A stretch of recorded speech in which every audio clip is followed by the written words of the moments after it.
Everyone knows about Sonic the Hedgehog. That is a statement very few video game franchises can make for themselves. Not everyone knows what a God of War is. Not everyone knows what a Last of Us is.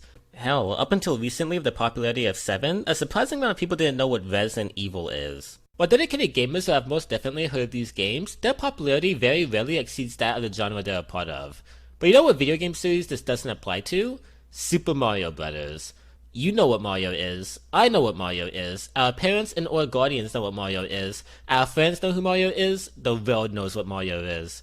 I've never touched a Mario game, and yet I've known about the Red Plumber as long as I've known the alphabet.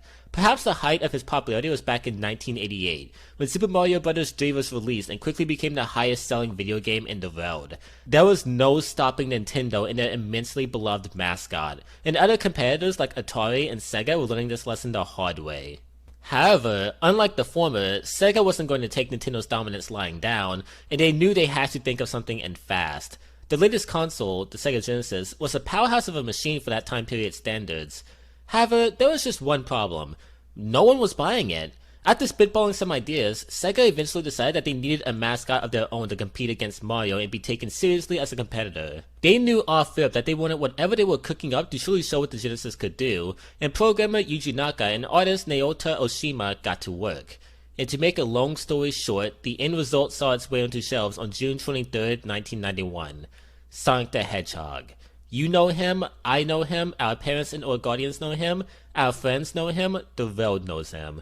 This cool, speedy blue hedgehog has become an icon himself, and while not as big as his rival, nor close to being as successful, this franchise has stuck around for as long as it has for a reason. And that all started the game we're taking a look at today, the very original Sonic the Hedgehog.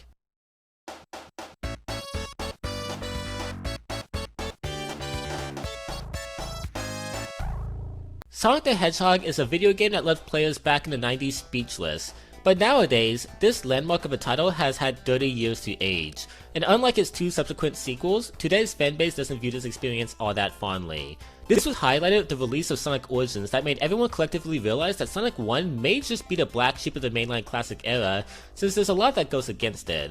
While I'm in partial agreement, I for one think this game doesn't get enough respect nor credit for what it pulled off, and it is certainly not without its merits. So let's talk about the many pros and cons with this game. Before I dive in, know that the version of Sonic 1 I'm playing is the one in the Origins re-release. I played the game first on Anniversary mode, which has a 16:9 screen ratio and gets rid of the live system.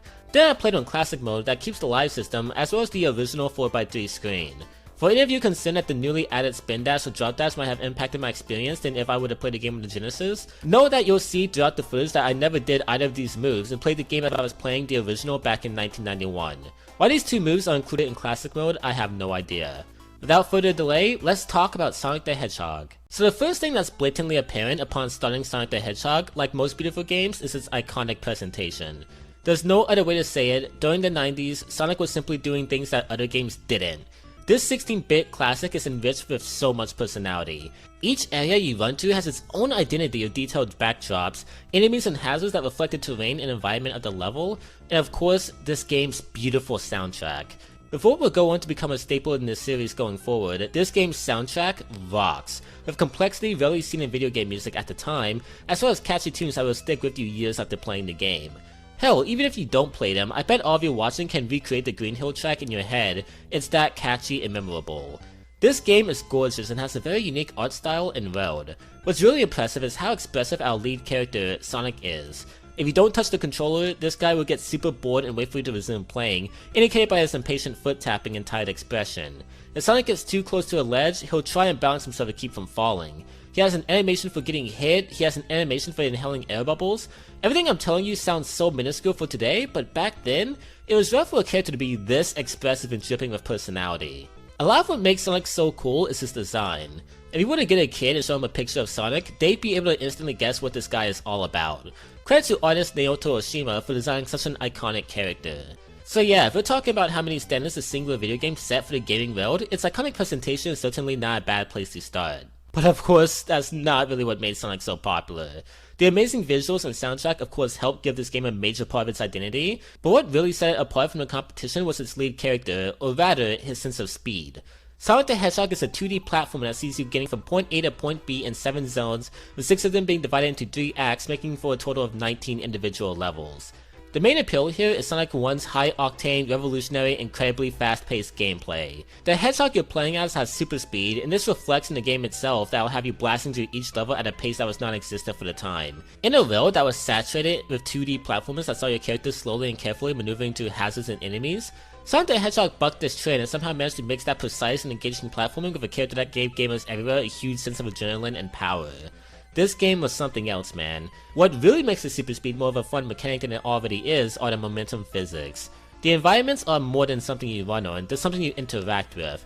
There's something that can either give you a speed boost or slow you down to a dramatic halt based on the terrain. Downhill slopes will only add to your momentum and make you run faster, whereas uphill slopes are nearly impossible to run up unless you're already going pretty fast. Even the loop-de-loops people are all familiar with act as kind of speed checks that need you to already be going pretty fast before you can pass them. Sonic 1 is not just about speed, it's about earning your speed. A process that becomes so addicting and fun as you play the game, leading to some really rewarding moments of gameplay. This was another thing missing at the time, video game characters actually having real-world physics, or actually having weight. I think you're finally understanding what made Sonic such a revolutionary game if you didn't already. Like I mentioned earlier, Sonic 1 is about running through a multitude of levels and reaching the end, but what adds to the challenge of the game are the enemies and hazards in your way. Throughout the game, you encounter a multitude of badniks, evil robots that have trapped animals inside of them. Sonic can easily take these robots out while in his ball form, which can be achieved by jumping or holding down while running. Destroying these enemies will free the animal inside of it. However, if you touch them while not curled in a ball or get attacked, you're dead meat unless you have rings. Rings are your lifeblood throughout your journey. You can collect them as you run through an act, and as long as you have some on you, you will not die from getting hit by anything unless you fall down a bottomless pit or get crushed in between 2 obstacles. Rings are highly important in this game, and collecting 100 of them will grant you a free extra life. Oh yeah, the life system. Like every game around this era, Sonic the Hedgehog features lives. For those of you who've never picked up a controller, ever, lives are what they sound. They're basically the number of chances a game gives you to beat it without dying. Burn through all of them and it's a game over, sending you back to the title screen with all of your progress gone.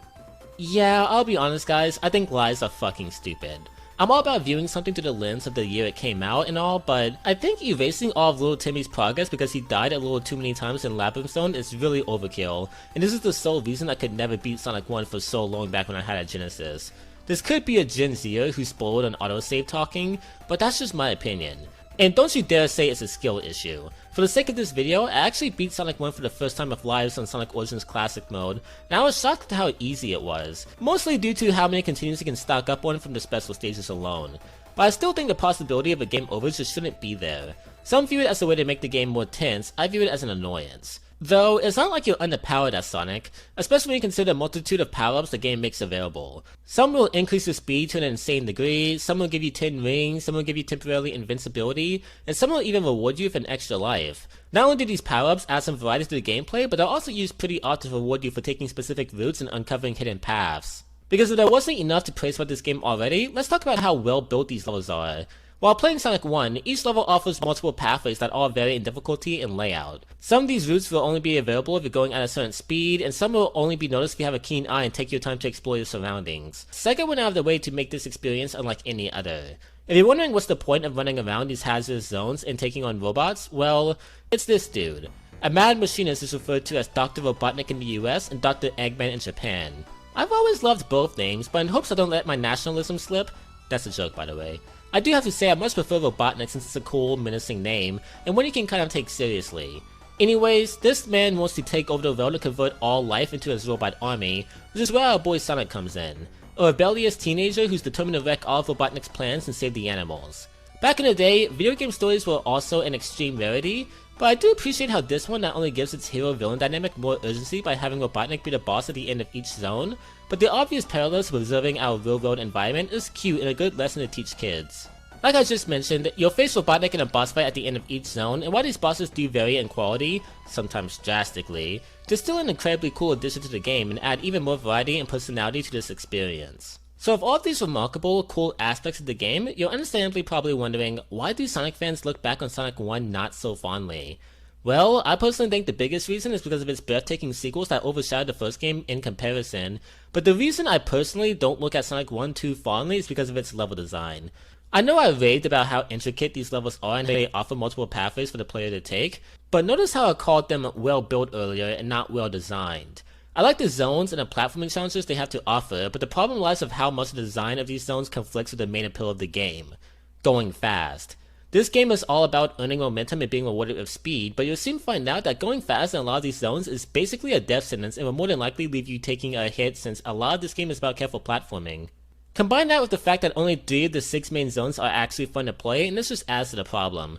Green Hill Zone is by far the best zone in the game, probably because it actually lets you go fast. It's a fun, colorful, vibrant playground for you to really test your speed and find out what this game is all about. Then we have Marble Zone, which is not so great.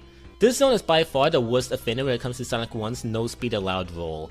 I like the zone's aesthetic, but in order to beat it, you have to play as if you're playing a standard, slow 2D platformer, and not a Sonic game. It's not agonizing like little kid me thought 9 years ago when I was completely stuck on it, but it's still not all that fun.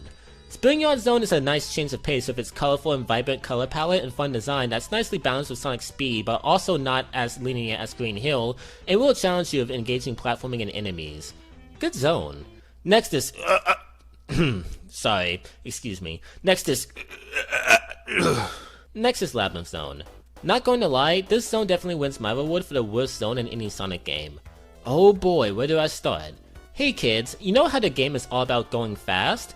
Oh boy, do we have a treat for you. Introducing the new underwater mechanic. Yeah, so most of Labyrinth Zone takes place underwater, and it's here where Sonic's movement is slowed to a screeching halt. Not only are you slowed down, but if you stay in the water for a prolonged period of time, Sonic will drown. The only way to regain oxygen is to collect air bubbles in certain spots that will practically emerge for you to inhale. I actually don't mind the underwater mechanics since future games tend to utilize it in a cool and non-frustrating way, but this, combined with Labyrinth's horrendous design, makes for an awful time. These 3 levels are packed with random, unpredictable BS hazards that will lead to some of the cheapest deaths you'll ever see. The music gets tiring to listen to real fast, and there's no speed, making these acts drag on and feel like an eternity. Fuck these acts, fuck this zone, fuck Labyrinth Zone. Having got all that out, Starlight Zone is a fun time. These 3 acts are surprisingly easy and the level design in truth is nothing special, but man, I adore the nighttime visuals and the gorgeous music. It really just makes for a nice stress reliever after making it through the hell that is Labyrinth. Finally, the Scrap Brain Zone, which has literally every frame work as some sort of death trap. These acts are brutal, man. Since it's obvious Sonic is in the heart of Robotnik's operations, the game throws everything it has at you and is a true test of your skill and everything you have learned up to this point. It's intense, but it's actually pretty well designed, and if you aren't paranoid and anxious during this zone, chances are you might enjoy the fair but unforgiving challenge it has to offer. And finally, there's Final Zone, which is the final encounter between Sonic and Dr. Robotnik. And it's really disappointing. Like seriously, this is the holy grail of disappointing final bosses in video games. The whole fight is dodging the ceiling's lasers and evading and attacking Robotnik when he pops out in a metal cylinder in an attempt to crush you. It might be all climactic and trying to say, oh look, the villain has become one of his machines or something, but all I know is it's not fun to play and it's a pretty pathetic encounter. So that should be a wrap for all of the zones, right? Well, yes, but there is still another compartment to this game we've yet to discuss, introducing the special stages. If you collect 50 rings and reach the end of Act 1 or 2 in a zone, Sonic can jump into a big bright ring and enter a special stage. I'm gonna be upfront, these suck ass. Basically, you control Sonic in his ball form as you try and maneuver a rotating maze of blocks. You can change the level's rotation by bumping into certain switches, and the main goal of the stage is to reach the end of the maze and secure a mysterious gem known as the Chaos Emerald. However, if you fall into a dead end, you'll fail and be sent to the next main level. These aren't fun. They're extremely hard to control, disorientating, and can be very frustrating at times. There is some pretty good incentive to doing them, however. For one, they give you a continue, and enough of these can make or break a run like it did mine when I got a game over at the end of the game, but thankfully I had a chance to come back. And two, completing all of them and getting all 6 Chaos Emeralds will change the ending of your game. The normal ending sees Sonic running through a field and doing a cool pose. So naturally, after going through all of the trouble of getting each of these emeralds, there must be some sort of reward. So let's see what it is, shall we?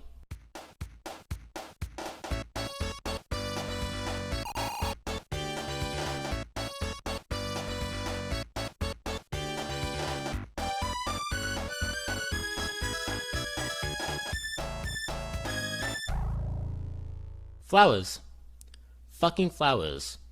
Are you kidding me, Sega? The reward in the next game better be worth it or I'm having a nervous breakdown. In conclusion, it's hard to underplay Sonic the Hedgehog's massive success.